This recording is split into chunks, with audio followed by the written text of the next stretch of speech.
எங்களுக்கு என்ன ஆதாயம்? இதோ ஹாஸ்பிட்டலுக்கு போயிட்டு வரங்காட்டியும் என் பையன் இப்படி பண்ணுவான்னு நான் எதிர்பார்க்கல. இந்த 10 நாள்ல என் பையன் என்ன ரொம்ப நரகவாதனை பார்த்துட்டான். அதனால மனசு வெறுத்துட்டானுவோம். ஆனா ஒரு டைமும் அந்த ஆளாலதாம்மா இப்படி ஆயிட்டேன்னுவான். சரி விடுடா, போட்டோம் அந்த ஆள் போட்டோம், அவன் படிச்சிருக்கான், நான் 1000 பேருக்கு உயிரை காப்பாற்றட்டும் அப்படின்னு நான் சொல்லுவேன்.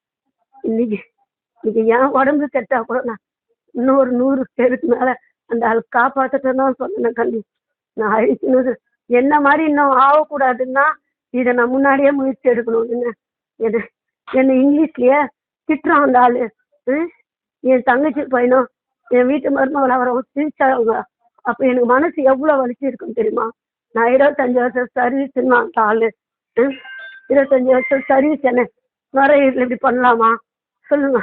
என்னை 1.5 மாசம் 45 நாள் அட்மிட் ஆயினேன். இந்த பெட்டில் பார்ப்பாரு, இந்த பெட்டில் வந்து என்னமா பண்ற? என்ன ஒரு வார்த்தை கேட்டதில்லை அந்த ஆளு தெரியுமா? மீதி டாக்டர் எல்லாம் வந்து கேட்பாங்க.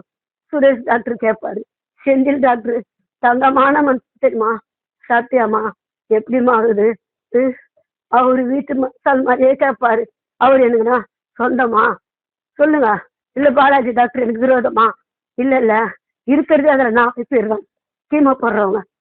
தினேஷ் சார் ஒருத்தர், எல்லாருமே கேட்பாங்க அவருதான் அவர் பாக்குறாரான்னு கேட்பாங்க என்ன. அப்ப நீ அவ்வளோ இது பண்றதுனால அவங்களுக்கு பயமா பயமா இருக்குது சொல்லுங்க? இன்னைக்கு நான் இந்த நிலைமையில 50 வயசுல நான் இப்படி அவஸ்தை பண்ணணுமா?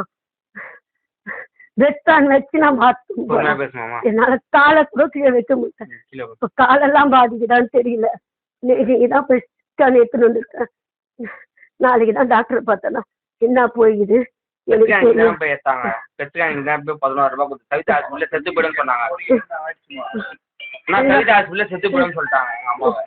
கவிதா ஹாஸ்பிட்டல் கஷ்டப்பட்டு கூட்டிட்டு வந்துட்டேன் எங்க அம்மாவை. கவிதா ஹாஸ்பிட்டல் சொன்னாங்க ஈஸியால கூட்டம் வர முடியல. நாங்களும் கஷ்டப்பட்டு தான் கூட்டு வந்தோம் சவிதா ஹாஸ்பிட்டல் இருந்து. சவிதா ஹாஸ்பிட்டல் கூட்டம் போனா சொன்னாங்க எங்க அம்மா காப்பாற்றவே முடியாது. நாங்க மாஸ்க் வாயில இருந்து எடுத்ததுக்கு அப்புறம் செத்து போட சொன்னாங்க. எங்க பெருமா கிட்ட எல்லாருக்குமே சொன்னாங்க. எங்க அம்மாவால முடியல, கஷ்டப்பட்டு இருந்தாங்க. அந்த ஹாஸ்பிட்டல் கஷ்டப்பட்டு மூச்சு இப்பயும் ஹாஸ்பிட்டல் வச்சிருக்கோம். இந்த மாஸ்க் மொத்தம் 5500 சொல்லி 3 நாள் நான் வச்சு நாங்க எடுத்தோம். சும்மா இல்ல, அந்த ஹாஸ்பிட்டல் கஷ்டப்பட்டு காப்பாற்றோம். என்ன சொன்னாங்க, அந்த ஹாஸ்பிட்டல் செத்து போனா சொல்லுவாங்க எங்க அம்மா செத்து போயிடுவாங்க. மாஸ்க் நீங்க வாயில இருந்து எடுத்ததுக்கு அப்புறம் எங்க அம்மா உங்க அம்மா செத்து போயிடுவாங்க. அந்த மாதிரி ஹாஸ்பிட்டல்ல வச்சு அந்த ஹாஸ்பிட்டல் அவ்வளவு கஷ்டப்பட்டு கூட்டு வந்தோம். எங்க அம்மா நான் வெளில போய் காப்பாத்தின்னு சொல்லிதான் நாங்க வெளில கூட்டு வந்தது. எங்க அம்மா காப்பாற்றோட நான் கஷ்டப்பட்டு நாங்க வெளில கூட்டு வந்தோம் சவிதா ஹாஸ்பிட்டல்ல இருந்து. சும்மா கூட்டு வரல நாங்க. எங்க அம்மா ரொம்ப கஷ்டப்பட்டு நாங்க கூட்டு வந்தோம் சவிதா ஹாஸ்பிட்டல்ல இருந்து. இப்ப இருக்க பாருங்க ரொம்ப கஷ்டப்பட்டு தான் உட்காந்து. நேற்று இருக்கும் 1:30 மணிக்கு வெளில இருந்து கூட்டு வந்தோம். சபிதால போய் நான் பேச முடியாது. நான் உங்களால அவங்க பேச ஏன்னா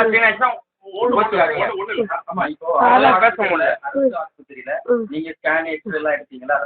அந்த ஃபைல பார்த்தாங்களா? உங்களுக்கு முறையான ட்ரீட்மெண்ட் கொடுத்தாங்க? உங்க செல்லு ரிப்பேர் ஆனா நீங்க பாப்பீங்களா இல்லையா? பாப்பீங்கல்ல. எனக்கு நீங்க எழுதி தரீங்க, திருப்பி நான் எடுத்துன்னு வந்தா நீங்க பார்க்கணுமா இல்லையா? ஏன் பார்க்க மாட்டீங்க? அப்ப நீங்க படிச்ச ஈகோவா உங்களுக்கு? நான் எழுதி கொடுத்தேன். அப்ப நீங்க மெயின் மாறுறவர் ஏன் டியூட்டிக்கு வரணும்? வீட்டுல ரெஸ்ட் எடுக்கலாம்ல. நானா எழுதி கொடுத்தோம். சரி வைமா, பையில வைமா, கீமோ போடுறதுக்கு அட்மிஷன் போடுறேன். நான் மீறி எதனா பேசினா போய் 10 பிளட் டெஸ்ட் எடுத்துணும் போ அப்படின்னு சொல்றது எங்களை. அப்ப நீங்கன்னா நாய் மாதிரி அப்படி. அப்ப நான் உனக்கு சலாம் போட்டா உடனே வார்டுல போய் பிளட் டெஸ்ட் எடுன்னு சொல்லுவியா? எல்லாமே இந்த ஒரு டாக்டர் தான் பண்ணுவாமா? ஆமா சார், என்ன பாக்குறது.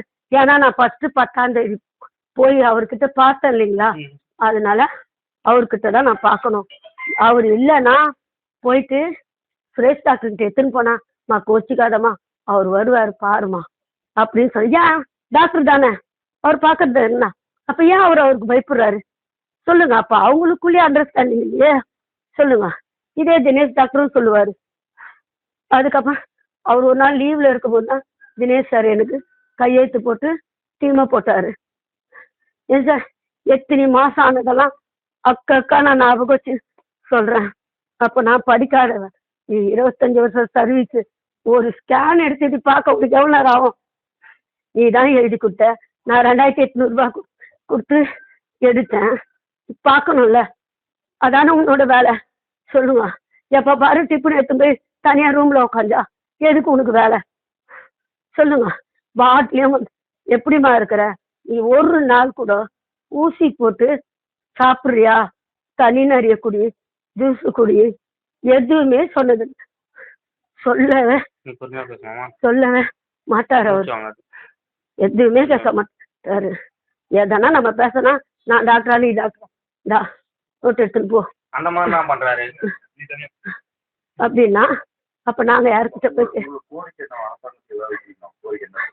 அரசாங்கம் எங்க பக்கம் எங்களுக்கு இப்ப நிற்குமா?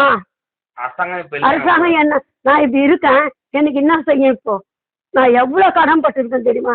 என் வீட்டுக்காரர் இழந்து இப்ப உயிர் யாருன்னா காப்பாத்துவா? லங்ஸ் இப்ப யாருன்னா வைப்பாங்க? அரசாங்கம் வைக்குமா? இப்போ லங்ஸ் இல்லை உங்களுக்கு. ஒரு கவர்மெண்ட்ல போய் நான் இப்படி எங்க ஆயிட்டேன். அம்மா இப்ப வைப்பாங்க. எங்க அம்மாக்கு யாரும் லங்ஸ் தர முடியுமா?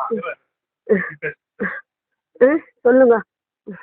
யார் தருவா இப்ப? ஒரு கவர்மெண்ட்ல போய் என்னை இப்படி ஆக்கிட்டாங்க. எல்லாரும் எனக்கு சொல்றது அதான், பணம் சம்பாரிச்சிடலாம், பசங்களை விட்டுட்டு நீயும் போயிட்டீங்கன்னா எப்படி அப்படின்னு என்ன கேட்குறாங்க. சொல்லுங்க. அப்ப நான் எதை பார்ப்பேன் நீங்க சொல்லுங்க.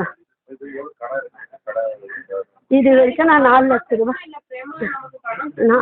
நான் கடன் வாங்கி செலவு பட்டுனா கூட நான் சார் செட்டாய இன்சூரன்ஸ் போட்டுக்கிறேன் சார். வந்தா வருது கடன் கட்டினேன். இல்லைண்ணே என் வீடு விற்றுட்டு என் பசங்க கட்டிட்டு போட்டோம். யாரும் ஏமாற்ற மாட்டேன் நான். உங்க பையன் என்ன மாதிரியான வேதனையில இருந்தாருமா? என் பையன் வந்து என் மேல பாசம் சார். சொல்ல தெரியாதவன். சண்டை போட்டா கூட வீட்டுக்கு வந்துடுவான். அந்த மாதிரி கேரக்டர் அவனும் ஆர்ட் பேஷண்ட் 6 கூடாஞ்சேரியில வேலைக்கு போனான். அங்கேயே விழுந்துட்டான். SRMல அட்மிட் பண்ணாங்க.